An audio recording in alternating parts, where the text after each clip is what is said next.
Friends, we are very happy to inform you that e-modules are prepared for B.Ed program at Telangana by the School of Education, Osmania University under Pandit Madan Mohan Malaviya National Mission on Teachers and Teaching Scheme MHRD New Delhi. It's indeed our pleasure to share with the teacher educators and the prospective teachers and get maximum benefit out of it. It's a first of its attempt by us. We continue to add many more such lessons to share with you all. Welcome to the e-module on Pedagogy of Biological Sciences. Today we are going to discuss a topic from Unit 5, Pedagogical Shift in Biological Science, and the subtopic is 5.8, Content and Teaching Skills. I am Dr. Hudsi Hafiz from Department of Education, Osmania University. So let us begin with this topic today and let us see what are the objectives of this e-module once you complete the module session. This module will help you to understand the importance of content in science. It will inculcate in you the various teaching skills employed in teaching science. And let us first know why is content of science very important. See, the science teachers are solely accountable for the selection of content and resources of what is to be taught, how it should be taught, and how it should be evaluated. In the class period of 45 minutes, teacher must plan ahead of the amount of content to be covered in the given schedule. So in this way, we need to see to it that how to plan our content and how to transact the science content. In this way, content of science is prepared and set in the curriculum following certain guidelines, and these guidelines are as per the age and cognitive level of the child. It is very well understood that the nature of science is the amalgamation of substantive and syntactic structure of science. Hence, it is important that we avoid rote learning. And if we do rote learning in science, it is really very contradictory to the principle of constructivism, and it is very worthless of learning science in this manner. Content of science, when we discuss on this, content is the major crux of teaching, around which various aspects of teaching such as your approach, your method, your technique, demonstrations, teaching aids, instructional technology, supplementary books, online resources and evaluations revolve. So these many aspects are dependent upon your content of science, and the aim of teaching science is to acquire the facts and skills of scientific knowledge, relate science education in solving multiple social and environmental issues, nurture open-mindedness, scientific attitude, scientific temper, critical thinking, logical thinking, skepticism, objectivity, perseverance, curiosity, creativity and aesthetic sense among the learners. So we have many of the aims of science where we need to see to it that how content of science should build all these aspects and values among learners. Ultimately, these aims must be inculcated through learning, and through learning we can try to see to it that how we form the learning objectives with following the Anderson and Krathwohl's taxonomy. Based upon Anderson and Krathwohl's taxonomy, we have again different dimensions, and these dimensions are: number 1, remembering; number 2, understanding; number 3, applying; number 4, analyzing; number 5, evaluating; and last number 6, we have creating. The content of science teaching differs with respect to age and standard of the child. Standard in the sense, we have the class, we have the level of the education, how different levels of education, in that levels how science learning and teaching should be suitable to the learner. Let us see the different levels now, and the content at the different levels are: number 1, we have primary stage; number 2, we have upper primary stage; 3 we have secondary stage, 4 we have higher secondary stage. So at different stages the learning and teaching of science is different. And let us see the first stage, that is the primary stage. At the primary stage the child must enjoy, they should explore the world around them, and they should see that how hands-on experiences will try to give them more experiences in trying to know, observe and explore their environment. And at the upper primary stage, that is the second stage, the child must be engaged in learning scientific principles through graded content activities, working in group or in displaying simple models solo. Third stage we have secondary stage. At this stage the students must be taught science as a composite discipline. Composite discipline with analyzing scientific knowledge through experiments, through principles, preparing models that can solve significant socio-environmental issues. And at the higher secondary stage, it means that the science curriculum should be divided into core disciplines. Core disciplines means we have botany, we have zoology, we have chemistry, we have physics, and these different dimensions or disciplines into the science, it should be seen that the curriculum of science which should be reference to the recent scientific developments, and students must be involved in learning science in concomitant to solve local issues with experimentations and thereby building their own scientific temper. So these are the different levels at where we are trying to understand how the content of science can be chosen and how it should be transacted. We move further, and in the content of science we must also understand that it must be in terms of academic standards, and these academic standards you can find out in any of the textbooks which is prescribed by the government, and it is really in the front page of the book, where you can see that there are multiple academic standards. These academic standards will help the teacher to see what content should be selected and how it must be taught, so that these academic standards becomes like a guidelines for the teacher to prepare their plans, their teaching lesson plans, or whatever they want to plan for the teaching and learning purposes. Now these academic standards are promulgated as state regulations to measure the capabilities of students, and maintaining these parameters a teacher can prepare objectives of his or her period plans. These academic standards, if we want to know, there are 7 academic standards. The number 1 we have here conceptual understanding, number 2 we have asking questions and making hypotheses, 3 we have experimentation and field investigation, 4th we have information skills and projects, 5th we have communication through drawing and model making, and 6th we have appreciation and aesthetic sense and values. Number 7th we have application to daily life concern and biodiversity. Okay, so we have here 7 academic standards. These 7 academic standards are extremely crucial, around which we can plan our content, we can plan our activities, we can plan our demonstrations, we can any curricular activities or co-curricular activities we can try to plan around these academic standards, which we need to follow for preparing our period plan.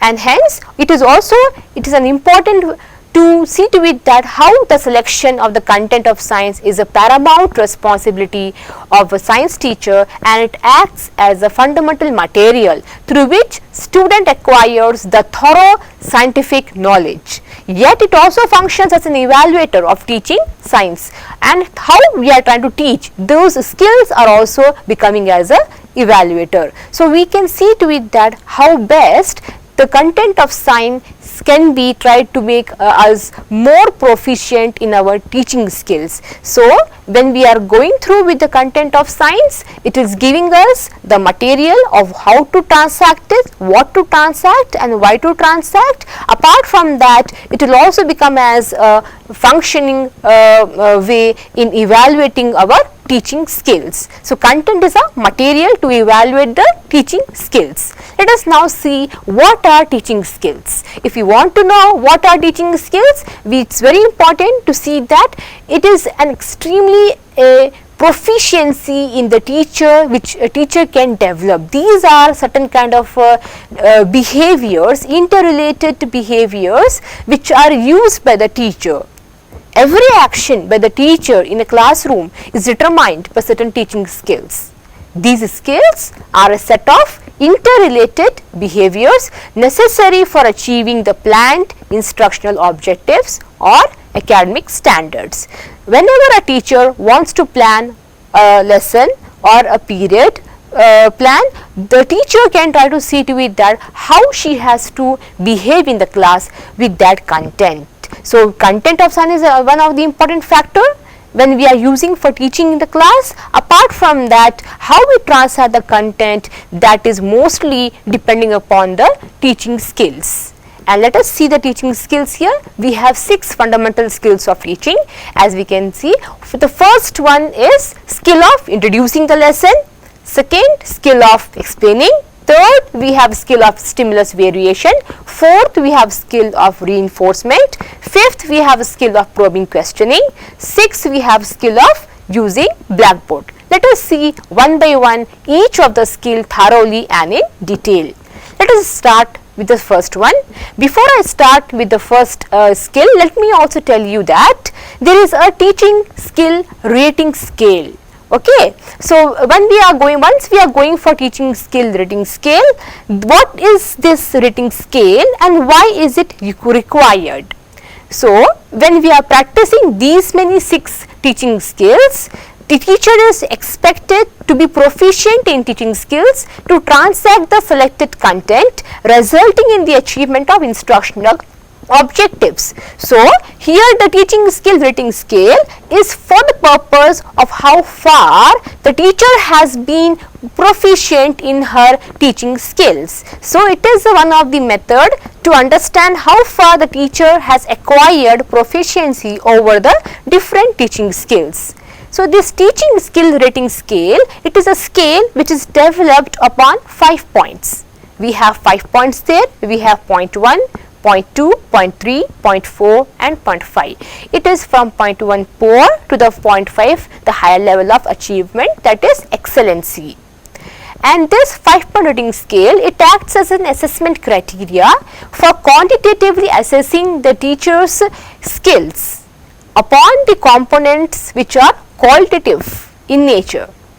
It serves the purpose of providing constructive feedback on each of the skill practiced by the teacher trainees. So, we have quantitative way of trying to assess how far the teacher has acquired her teaching skills on the qualitative components. We will look into these aspects now itself in further, and now I am going to start the first skill, which is your skill of introducing the lesson, and in this manner you will further come to know about what exactly is the purpose of rating scale and how are the components assessed. First skill we have here is skill of introducing the lesson. So, let us begin here now. What is the skill of introducing the lesson? Why is it required? To answer these questions we have here, it is one of the foremost skill. It is the skill needed to introduce any lesson to the child. Here we are using different introductory devices, like for example we may ask some questions to the students like, why do you want to read this, or why are you now learning this topic. So, it is very important to connect mentally with the students, and to connect mentally with the students we require this skill of introducing the lesson. It is one of the first and the most crucial skill used to present introduction about the lesson intended to teach. The teacher must be proficient in connecting the significance of the lesson to the previous knowledge, the knowledge that has been gained by the children already, and then connecting this previous knowledge to the knowledge which they are going to learn at present through that content what we have selected. Here it is something like we are trying to assess a teacher on introducing the lesson, how best she tries to introduce, so that if she or he is trying to introduce a lesson, how far the children are able to retain the interest in the lesson. The first few seconds, the first few minutes of introducing the lesson is very important, as if the child is not paying attention for the first and foremost step of introducing the lesson, the child will never try to maintain their attention. So that is the reason why we have to introduce a lesson in a very proper manner. Next we see here, with respect to the components which are included in the skill of introducing the lesson. Altogether we have 6 components in this, and the first component, let us see, that is use of previous knowledge. So what is the use of previous knowledge? Any new knowledge is an emergence from the previous knowledge or experiences that the pupil has already acquired. So the content which we are delivering now, it has a connection with any previous knowledge that we have already acquired. Hence it is a paramount link to the present knowledge with its origin. So we have to test a child's previous knowledge, how far they have acquired the previous knowledge and what they are going to acquire next, how we are going to make a connection. Second component we will go through here, that is use of appropriate devices. So to make the mental attention, to capture their attention, we require appropriate devices. What are these appropriate devices? These devices are nothing but teaching aids which the teacher will use to establish, support, and it will try to establish some kind of a link with the new knowledge, with the previous knowledge. Like for example, we have here for showing any kind of a diagrams, charts, flow charts, flashcards, any kind of pictures, any kind of models that will be used for arousing the interest in the children. Third, we have the component arousing motivation. What is and how we need to arouse motivation? Motivation in the sense is we need to see that how the child gets motivated and child gets engaged with the content of science which we are delivering. If we want to deliver that kind of a content, the pupils must be motivated throughout to recollect, to recall their previous experiences and comprehend it with the existing knowledge. So motivation is extremely important, so that the child gets motivated to learn what he or she has acquired previously and how and what they are going to acquire the new knowledge. We have the fourth one, continuity of thought. Continuity in thought in the sense the teacher must try to establish a logically thought process among the children, where they require to have bringing out the ideas or information learnt and connect them to the new knowledge at hand, thereby sequencing the thought process of the students. So here the thought process is being sequenced logically from simple to complex. Next, fifth component, we have relevance of verbal and non-verbal behavior. This relevancy of verbal and non-verbal behavior means how behavioral outcomes of teacher in the form of verbal, non-verbal cues or hints should be relevant to the topic and discussed, and how it can help out a child to be more motivated. So if a teacher is using any kind of a verbal behavior or any kind of a non-verbal behavior, it will definitely impact the child's motivation and help in giving hints or clues on how this lesson can be more relevant to the new lesson which they are learning. So in this sense, it is extremely important to maintain the continuity thought process of the students, and thereby teacher can use any kind of a verbal or non-verbal behaviors for them to see to it that how they are engaged with the topic.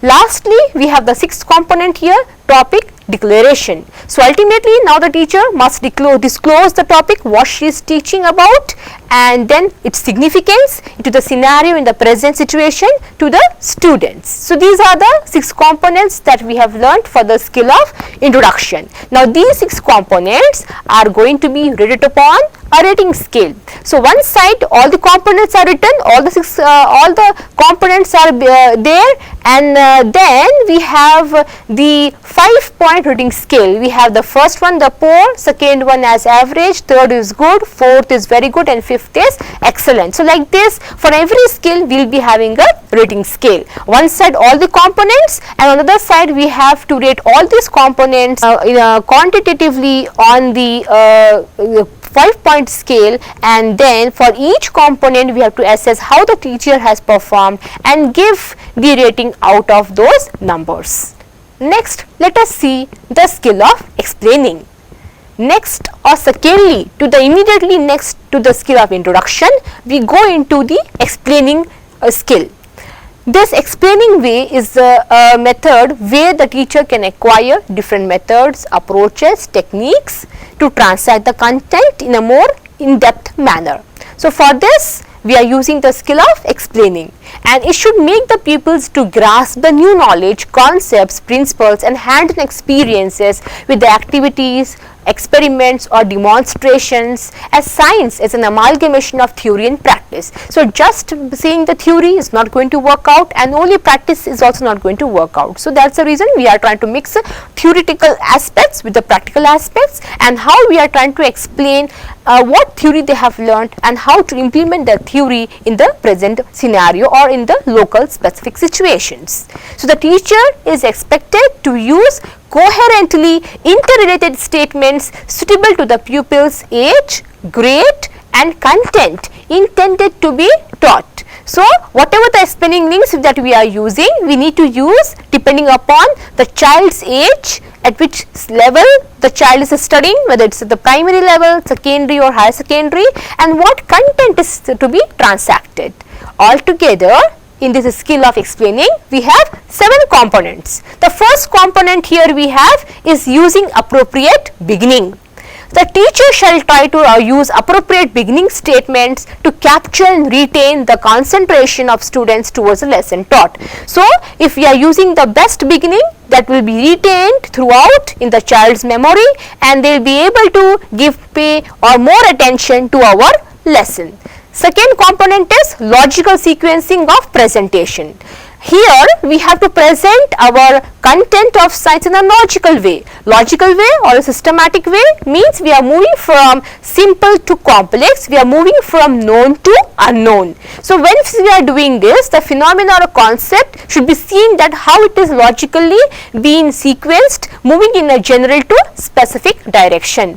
Third component we are going to see is using explaining links. When we are doing this activity, we should also try to see that we are using certain kind of explaining links. So, what are these explaining links? When the teacher is trying to explain the lesson, she should or he should try to create connectors from one phenomena to the another phenomena, from one statement to another statement, so that we are establishing a thought process and continuity among the students' understanding. For instance, like for example, I am giving here the linking words or phrases such as consequently, subsequently, furthermore, moreover, as a result of, therefore, in order to, contrastingly, because of, in order to, on the other hand, while, since, due to. So, all these are the connecting links where the teacher needs to make connections from one phenomena to the other phenomena, so that it gives answers to the child's upbringing questions like why, how and how it has come, why it has come like this. So, in this way, so child has lots of questions embedded in their minds when we are explaining the lesson to the child. So, for this reason, when the teacher tries to use such kind of explaining links, already the answers are being given to the child and the child comprehends it well from the content of science. What content of science is being taught and how the teacher is delivering the content of science and what explaining links are being used.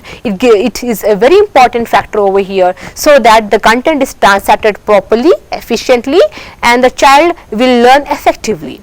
Next component we are moving forward is fluency, clarity, rhythm and understanding of language. If the teacher is not using a proper speech and if she is not fluent in her speech, and if there is some kind of a mumbling sounds or some kind of a sounds which they are not utter properly, or the sounds is not clear, it will gravely impact the comprehension of the students. So, it is very important that the teacher must have fluency in her language, clarity, what she is teaching, how she is teaching, and in what way, whether she is using the statements and whether these statements or the content of science is really understood by the children or not. Rhythm and understanding of the language is very important. Rhythm in the sense like how the teacher is moving in the pace, like a fast paced speech or a slow paced speech. So we should be seeing that how the teacher is neutral in her explanation, not too slow, not too fast. So this way the teacher can try to explain the links, and this way only the children will be able to go through in a normal pace. The child will be able to capture what the teacher is explaining about the content. Next we are going to the fifth component, that is covering essential points. So the explanation of the lesson requires all essential points to be covered of the topic, and it should be dealt in depth by the teacher so that whatever the instructional objectives or the academic standards that has been laid beforehand by the teacher, that can be achieved effectively. So when the teacher wants to go with the content of science, she should see that whatever the laid instructional objectives that she has prepared beforehand, it has to be achieved. And how it has to be achieved? When she is covering all the essential points. Next we have the component number 6, testing students' comprehension. So it is very important to test the students' comprehension, that is the understanding of level of the child, and this can be done through asking certain relevant questions from the topic.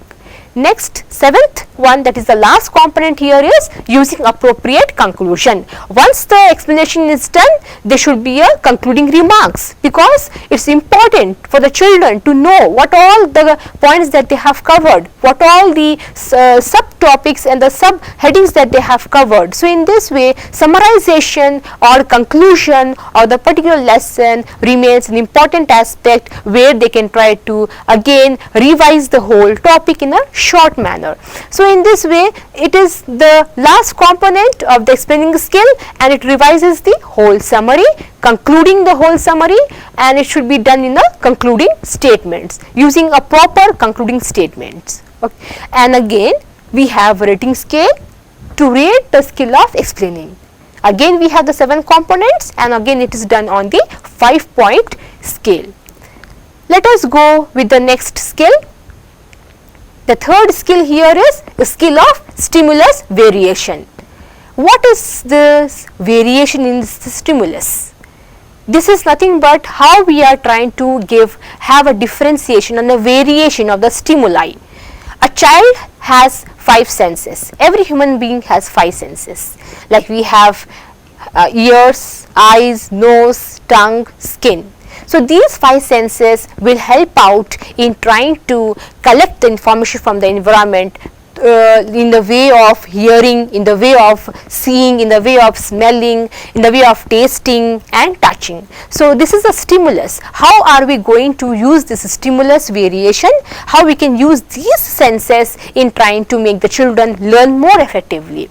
So this skill is nothing but it's a definition of how a skill set of desirable behavior exercised by a teacher to bring variation in the stimuli used to maintain the attention of the student throughout the class period towards the topic. This skill should be used within the limit. It should not be overdone nor should be underdone, and it should be in either case it should lead to the cause of disinterest in the pupil. Hence we should try to use this skill very effectively and appropriately while we are teaching the lesson. So the components we have here are 10 components for this skill of stimulus variation. The first component is teacher's movement. There should be a slight teacher's movement whenever we are teaching the lesson. We should not run on the pathway, and we should not stand static in one place, and the teacher should make defined movements so that whenever the child is responding, the teacher can move forward, bend a little and try to understand what the child is saying. The teacher can move slightly towards the left side or the right side, move forward, move backward, so that these certain movements will capture the attention of the child towards the lesson. Next component is teacher's gesture. Gestures are extremely important, and these gestures are nothing but the facial features of the teacher. How the facial features of the teacher can be used in trying to translate the content of the science very effectively. And these gestures are nothing but non-verbal cues. And in the non-verbal cues, we have like teachers' facial expressions like movement of the eyes, nodding of the head, raising the eyebrows, and trying to also see to it that how these are in concomitant with the classroom teaching. It should be done effectively and it should be suitable to the content of the science. It should not be used too much to distract the attention of the child, nor it should be used completely nil where a teacher will look like a robot. So in the sense, teacher is a human being and she should or he should try to use her or his gestures. Third component here is change in voice. A monotonous way of teaching science is extremely depressing to the child. So it is important that how we change the tone of our voice, the pitch of our voice, as well as the pace of voice. So there should be an intonation where we can try to raise our voice to the higher level, and then we can try to lower the level of our voice. That can nothing but the pitch, intonation, raising and lowering the voice level, having a good tone, and pace too of our voice. Pace of our voice is also very important, where the child will give attention when we are speaking loudly or when we are speaking slowly, and why we are doing that, it's also very much important and suitable to the content of the science transacted. Next we have the fourth component, change in interaction style. This change in interaction style is also very important because teacher cannot just teach or the learners cannot just learn. So what we are doing, we are trying to change the interaction style. It can be interaction between a student with a teacher, student and student interaction, or it can be an interaction between a group of students to another group of students. So this is the interaction style that can happen in a classroom. Next we have the component pausing. Pausing is extremely important. Without pause, if we go and continue the lesson in the same pace, in the same manner, the interest of the child will be lowered, and there will be a lot of kind of a disinterest where a child will move into another world and leaving the world of the classroom. So pausing is extremely important. Pausing for a few seconds and then again restarting the lesson will help the child to again retain their attention towards why the teacher has paused, what is the matter the teacher has paused, and who has done any mischief in the class. Whether the teacher has paused for that reason or for any other reason, the children will again pay attention back to the teacher's lesson. So having a controlled pause between the content of the science is extremely important for the children to retain their attention. Next we move to the sixth component. We have choice of teaching aids. Teaching aids are very important in the teaching and learning of science, and no teaching and learning of science can be happen without teaching aids. So it depends upon the topic, what the teacher has selected, the class strength, the age, grade level of the students, size, and the form, usage and quality of material. In this way we are trying to understand with the choice of teaching aids. Next we have duration of exposure of teaching aids. At how much duration we have to expose the teaching aids is also very important. Exposing the teaching aid for a long time will again create a nuisance in the class. So once the teaching aid is being shown, again we have to see to it that we are stopping the exposure of teaching aid and again continuing back to our lesson. Next, eighth topic is sensory focusing. Sensory focusing in the sense is about how we are moving from one thing to the other, how we are capturing the attention of the child, and how we are focusing upon the verbal to non-verbal cues. In the sense, it is like we are implementing the activities to be fulfilled. We are implementing various activities of science like showing an object, explaining a theory or an idea or a principle. So we are trying to use verbal and non-verbal cues. This is nothing but called as sensory focusing. Ninth component is audio-visual switching. In this audio-visual switching, we try to switch from oral to visual. Oral means hearing to seeing, or seeing to hearing, and or else we can go with amalgamation of both oral as well as visual. when we want to explain, we are using the oral ones, and when we want to show a model or a teaching aid, we are going with the visual. It can be both amalgamated together.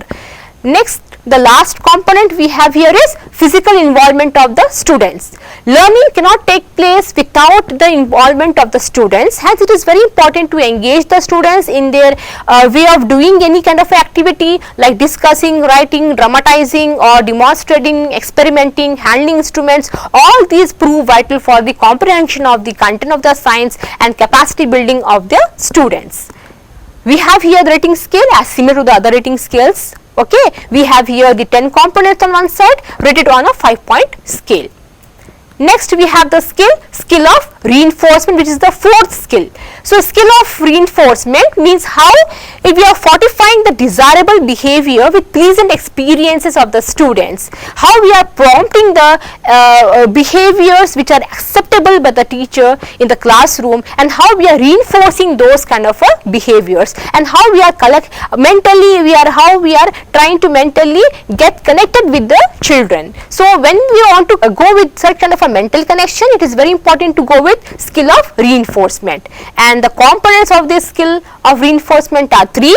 The first component here is use of verbal reinforces. Use of verbal reinforces here is nothing but how we are using the verbal words to reinforce the acceptable behavior of the child. Like for example, we are using the phrases good, very good, keep it up, satisfactory, can do well, proceed further, successfully completed. All these are nothing but the verbal kind of fortifying reinforcers used by the teacher to encourage the children when they are doing well.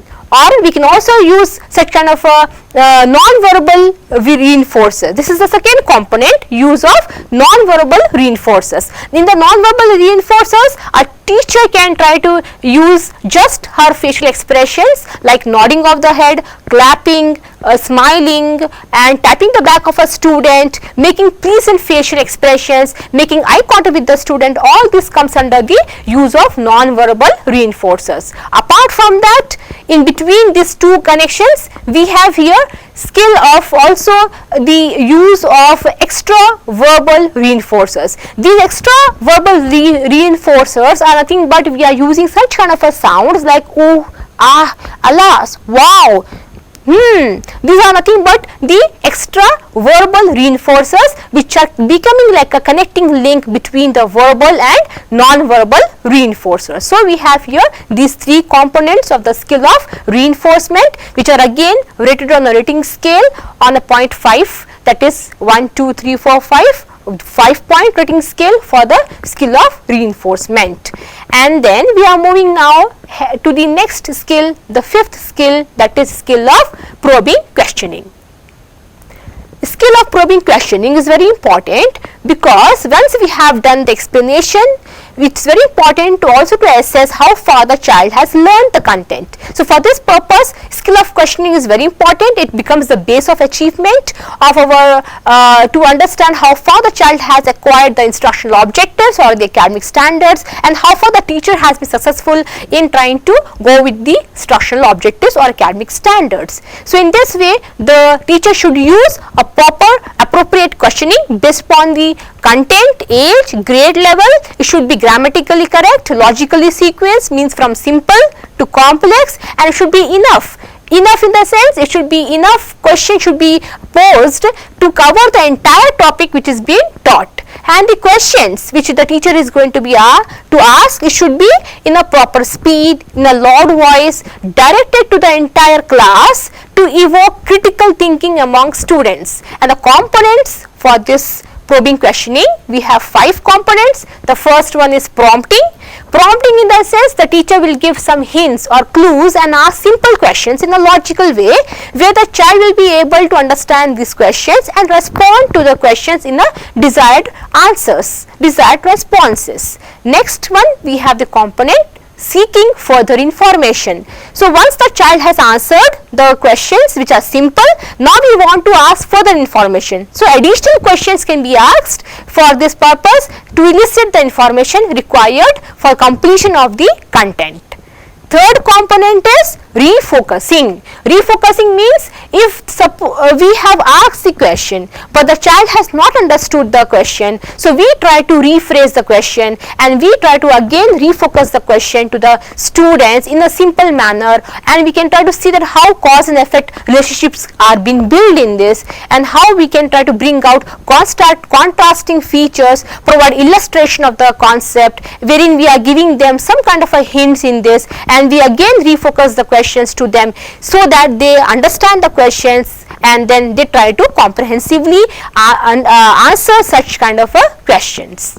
Fourth component here we have redirection. Redirection means the questions which are answered by the students, those are accepted, but what about those questions which are not answered?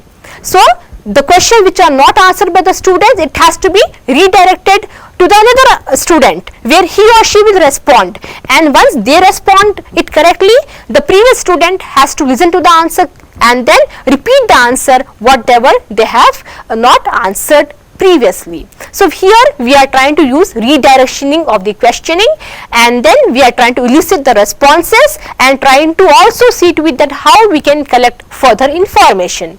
Fifth component we have developing critical awareness. So when the students answer the questions which are directed by the teacher, we now try to ask some critical questions like why this has happened, how this will happen, or such kind of provoking questions to understand the critical awareness on the topic, and this will go by the theory of constructivism. In this scenario we should try to ask the question which justifies their understanding of the concept and how they are going to use the concept which they have learnt in their practical implementation of the theory and the facts in the real life situations. Further, we have here the rating scale similar to the previous rating scales for the skill of probing questioning. Next skill is the sixth skill, the last skill, that is skill of using Blackboard. Blackboard has been simplest aid and the widely used aid and the convenient form of aid that is being used centuries ago by the educationists, and any teacher must learn to use the Blackboard effectively in trying to achieve the desirable outcomes and accomplish the instructional objectives and academic standards. Here the components of the Blackboard are: number one, legible handwriting. So the teacher has to use a legible handwriting where she should write legibly, which can be read and comprehended by the child sitting in the last sitting arrangement also. So it should be seen that the child must be able to write by looking at the Blackboard. It neither should be too large, neither it should be too small. The handwriting should be visibly clear to the student sitting in the last row also. Second component is about the neatness. The teacher must use a very neat handwriting so that the child is captured his or her attention towards the Blackboard, it is retained their attention and they are interested in the topic. So the neatness of the handwriting will also impact the child to write neatly in his or her notebook. Third component here is adequacy of the Blackboard work with reference to content covered. So when we want to cover the content, it is important that how we are using the Blackboard. So when the topic is lengthy, we should see that we are dividing the Blackboard into two halves and we are trying to use the each half of the Blackboard properly, adequately for writing the important points on the Blackboard, covering all the essential aspects on the Blackboard. So we have to use it adequately. The whole board must be used by the teacher. Fourth component is highlighting the concepts. So whatever the headings are there, whatever the subtopics or sub-contents are there, important phrases, glossary, diagrams, all these must be highlighted on the Blackboard. It should be seen that it is making like a conceptual map. A conceptual map is developed through the Blackboard where the child can understand overall the whole topic.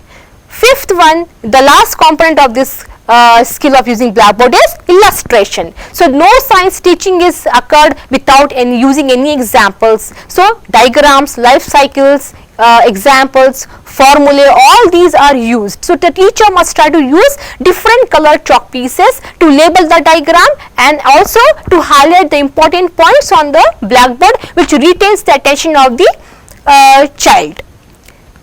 Here we have again the rating scale for using Blackboard, the skill of using Blackboard on 5-point scale. Moving further to the concept of micro teaching. So we have learnt all the 6 important fundamental skills of teaching and learning science, or the teaching skills in general. Now we will see why is micro teaching used here. When a teacher training is at fresh, she or he should try to practice all these 6 teaching skills and under the simulation mode of a real classroom and in a micro level, and that is being done with a small number of 6 to 8 students in a period of 5 to 10 minutes in an organized manner, supervised by an expert and the peer group. And micro teaching here encompasses 6 steps. So the 6 steps having 2 sides of the coin, like the first 3 steps, the next 3 steps. And we are using also here in the micro teaching the rating scales which we have shown earlier, that is a 5-point rating scale similar to each of the skill. We have here the 6 stages of micro teaching. We have plan, teach, feedback, replan, reteach and refeedback. The first stage is the plan. We need to plan a lesson appropriate to the grade, age and maturity level of the child, and we need to plan a small micro lesson which is done within 5 to 10 minutes. Then we try to execute that. We try to teach that micro lesson plan prepared, demonstrated in front of a small peer group, and remaining peer group can become like a members, and they can become as an audience, and with the supervisor seated at the back, and they can try to observe the skill demonstrated by the teacher trainee. And apart from that, recordings or videotapes can also be prepared for the purpose of recording the demonstration, and further it can be used as a purpose for self-assessment. Third one is feedback. So we try to see the feedback here, we try to take up the feedback, we try to teach and how far we have taught, whether we have completed all the components, whether we have achieved the components perfectly of a particular skill. For example, if we are going with the skill of introducing the lesson, whether we have acquired all the components of the that particular skill, that is assessed, and that has to be given as a feedback by the observers. Observers in the sense the peer group, the audience and the supervisor. So their constructive comments will be used by the teacher trainee to further go for improvements. If they have been satisfactorily acquired, then it can be stopped. The cycle can be stopped here itself, and they can move to the next skill of explaining. But if it has not been acquired successfully, then we have to repeat the cycle, and the 4th step continues as replan. We need to replan whatever the content has been taught previously, replan the content based upon the feedback which has been given by the supervisor or by the peer groups or by the audience, and again we are replanning it, we are planning the lesson in a proper way, in an improved way, where our weaker points are now have become the stronger points. We have to go with reteach as a 5th step. Here we execute again, and we are being taken up as recordings or videotapes are being done for the particular skill, re-demonstrated again, and then we have to again check whether they have or whether the teacher has acquired the components of the skill or not. Again we go with the last 6th step, that is re-feedback. So the teacher will receive again a feedback from the peer group, audience or the supervisor, and they can give a constructive feedback of what all the shortcomings has been done, and they will try to assess it through the videotapes, recordings. The teacher might view those recordings and they can see what differences has been occurred from the previous skill and the next replanned skill, and what differences has been occurred and how far he or she has improved. So further these stages can be repeated multiple times till the teacher acquires proficiency in her teaching skill. So one by one such skills can be practiced. Here the micro teaching is helpful in presenting a simulation way of situation in a real classroom conditions extensively, which helps the teacher trainee to overcome his or her shortcomings. Apart from that, though it is time consuming, but it gives proficiency, it develops confidence and self-esteem among the teacher trainee, and it will develop more of the values. Apart from that, one of the demerit of this micro teaching is that it does not give any opportunity for content development. let us summarize overall what we have learned today in our e-module session. The e-module session for today was upon content of science and teaching skills. So, to achieve the desired behavior and instructional objectives, successful execution of the content of science depends extensively on the teaching skills. If the teacher is perfect and proficient in trying to deliver all her teaching skills, then content of science will also be automatically delivered in a more perfect manner. And when the transaction is in a more perfect manner, the child will also learn in a more effective and a perfect way. And what are the teaching skills that we have learned today? Those teaching skills that we have learned today are skill of introducing the lesson, number 1. Number 2, skill of explaining. Number 3, skill of stimulus variation. Number 4, skill of reinforcement. Number 5, skill of probing questioning. And lastly, number 6, skill of using blackboard. So, all these are in a systematically organized way. They are all in an interrelated way.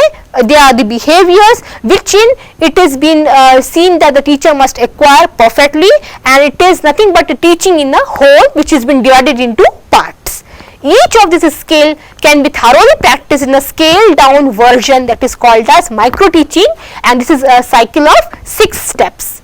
And then the rating scale is being used as an assessment criteria for evaluating the qualitative components of the skill, which are measured quantitatively on the 5-point scale from 1 to 5, and then it can also tries to help in giving the constructive feedback on each of the skill to the trainee teachers. Thanking you so much that you have learned. I hope that you have learnt and understood this today's e-module. I hope you all the very best in becoming the perfect teachers and future constructors of knowledge for tomorrow. Thank you so much.